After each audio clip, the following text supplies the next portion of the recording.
ยินดีน้องทั้งทางการคุณมีพลาดทางใดลูกไผ่มาเฮือนนับยินดีกับสรดมาด้วย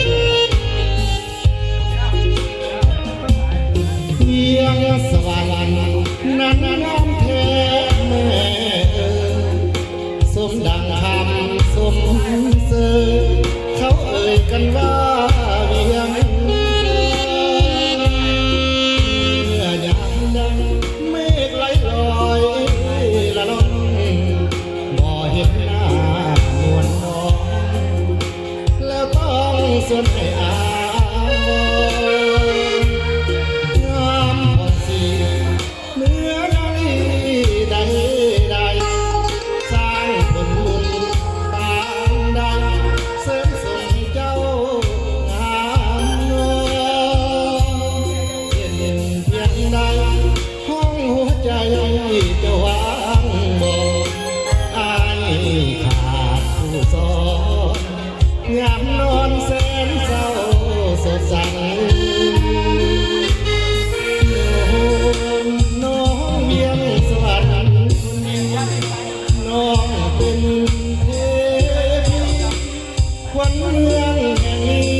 มานานขาวอ่อนสองดวงแก้มเป็นบานยามเอ่ยปากน้องละลืมสื่นใจนางสวรรค์ให้คนเจ้าให้งามเมื่อสายใดได้เห็นแล้วอยากเป็นเพื่อนดวงใจน้อมนำมาเพียงใดสมดังดวงใจไฟฝันหานางแน่นอน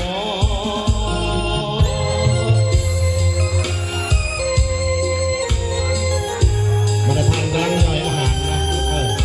พระเพลงเบาๆจากดนตรีกับเขาเรื่องขอให้มีความสุขโอกาสที่มันแต่ครับการนี้พรให้น้องทั้งสองจงเป็นทุกอย่างไม่ทิ้งตัวที่ไม่เสียสลับใส่ลูกเป็นบ้านหลานเป็น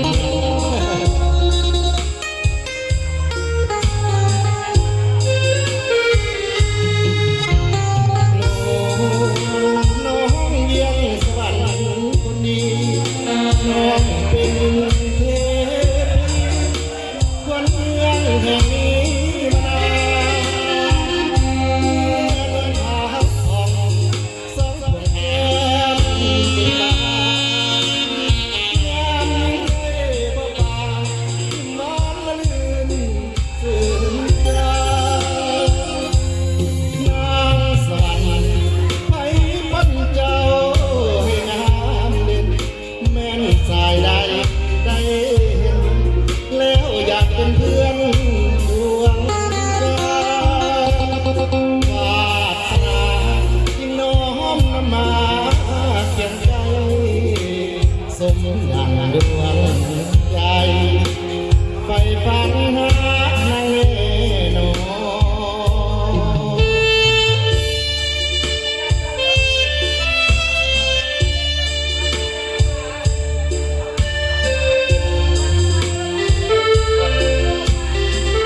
ก็ถือว่าเป็นเพลงที่สองเนาะได้เอาลิคอนมาเนาะไปอยู่ไสก็กลับขึ้นมาบ้านเก่าเออ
รเด้